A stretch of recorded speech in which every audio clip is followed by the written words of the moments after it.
What's up, my invisible friends? Welcome back and happy Friday. So if you just got a brand new skydiving helmet, full face, in this case we're going to talk about full faces. If you just got your brand new G4, G35, or any full face helmet, this video is for you. Alright, so you probably got your helmet out of the box and it looks super awesome and you just want to wear it, you want to put it on and walk around the house with it and look at in the mirror like 20,000 times before you go out to a drop zone and start using it. You probably have not looked at the manual that most helmets come with. Like cookie helmets will come with a manual which will tell you how to adjust your chin strap, change the visors, replace your side plates. In this case, the G35 also has the top plate, which it comes with a little Allen key, so you can replace that, change it. So yeah, they do come with manuals. Some don't. I know, not our fault. We don't make these, but some come with manual. So in the manual, explicitly tells you how to adjust the collar of the helmet. The collar of the helmet is basically this part here that when you put, in this case, cookie helmets on, you have to stretch the collar and the chin up, put it on, and then once you have the helmet on your head, you tighten it and it wraps around your neck, right? All of us that have worn cookie helmets know how they work. So what you should do when you get your brand new cookie helmet, G4 or G35, which are the most popular ones currently in the market, or any of the skydiving helmets that have a collar that wraps around the neck and under your chin, which is pretty much most of the helmets out there. But in this case, cookie helmets, they come with, like I said before, that collar that wraps around your head when you cinch it down. And then once you have that length of this determined, because you know you can change the length of the drawstring that goes around the collar, you know, if you read the manual. But hey, not everybody reads, nobody's perfect. And then you get this, you click it into a little buckle, and then you adjust this to the desired length so it's not digging into your throat. That's how you make your helmet comfortable, but still you prevent it from flying off your head in the event that the yoke of your container hits you if you're jumping rental gear or a rig that is not made for your measurements, that it's going to move on your back and it might hit the back of your head. This will cause the helmet to pop off your head. So there's the manual. I've done a few videos of how to adjust the collar on cookie helmets and other helmets like the Kiss, which is super easy too. But I'm going to show you because I know you're going to call me saying, oh, the helmet just flew off my head, I want a refund. No, dear, it's on you because you need to make sure that the helmet fits you perfectly. It's not like, oh, it fits, it's not moving, it's not good, I'll go jumping. No, you have to adjust it to your fit, like anything. It's like putting on your shoes, not tying your laces, then your shoes come out and then you blame the manufacturer. It's not how it works. So on this episode, I'm gonna bring out my crayons, yes. So, you get your cookie helmet, G4, G35, whatever. The padding in the helmet, mouth, or neck is made the same way. So it will apply for either one.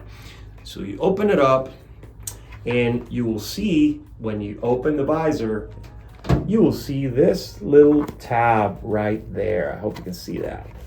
That is right here. That you have to pull that. Hope you can see this. This basically determines the length of that drawstring. If I pull this, you can see how the actual neck or the actual skirt of the helmet moves. How to adjust it? Super easy. So you pull that and there is a knot. You make that little cord longer or shorter depending on how you want the helmet to fit around your neck. Remember, these helmets once you tighten the helmet down, that's how they basically secure to your head.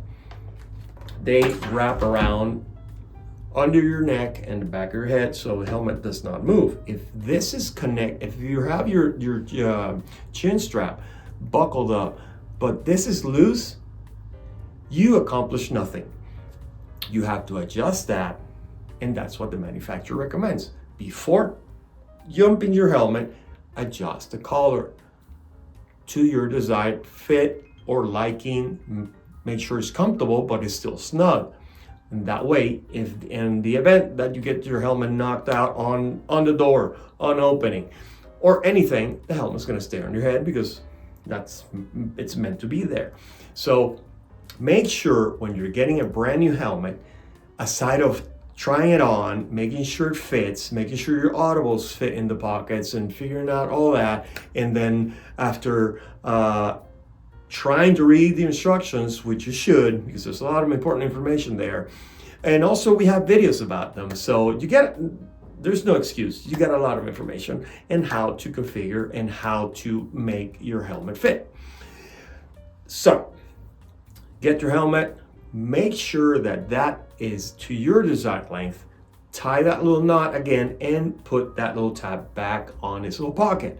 That way, once you tighten your helmet down, once you cinch this down, it will be to that same length.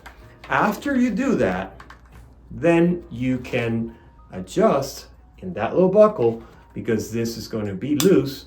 So you did nothing again, because if this stretches, the helmet's loose.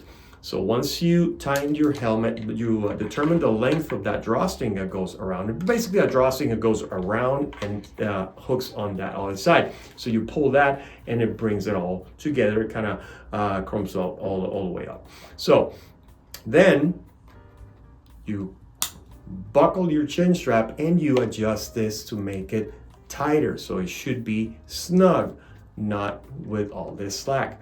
That way, every time you're putting on your helmet and you cinch it down, it's at the same length. Another thing, with cookie helmets, when you are cinching down the collar of the helmet, don't pull down, pull to a side. When you pull to a side, you get all the slack out of the collar, and then you can buckle it up and adjust that. If you pull down, the helmet actually has how this works has a stop there. So if you're doing this, you're not doing anything. You have to pull to a side. You pull to a side and buckle it up. On KISS helmets, it's in the back, and it's pretty much the same principle. You want to make that drawstring wrap around nice and snug, but that it's not digging into your throat, because who wants that? But still comfortable, that it's not gonna, if the event you get hit or knocked over or something, or the yoke of your container will hit you at some point. If it's not made for you, if you're jumping rental, it's going to happen. So make sure that you adjust that before you jump the helmet for the first time. Oh, and I know that you noticed this little piece here. Yes, this is a Cookie G35 with the decal kit on it. It's a red helmet with this awesome looking decal. You can see the details there. You can order these through ChutingStar too. We don't keep them in stock because they are cut to order. So we can order them directly. So if you wish to get this awesome style and look on your helmet, either the G4 or G35, you can find the link below where you can order them. We do keep in stock the ones that are made for the utility plate. Those we do have here ready to ship. But the full decal set for the helmets, G4s or G35, we don't. But you can definitely order them. It'll take a few weeks to get them in and then ship them out to you. But yeah, look at that beauty. Isn't that super awesome? Looks like a totally different helmet. Link down below. Also, for all of you that have reached out about the logbook issue with Alti-2 altimeters, audible and visual altimeters, check out the link below where there's an update on Alti-2's website about it. Just for your information. We carry Alti-2 products, obviously, links below where you can find them as well. They're ready to ship. We have them in stock, all available. If you like this video, please hit the like button, subscribe, and hit the bell to get our latest notifications. Thank you for watching, and I'll see you in the next one.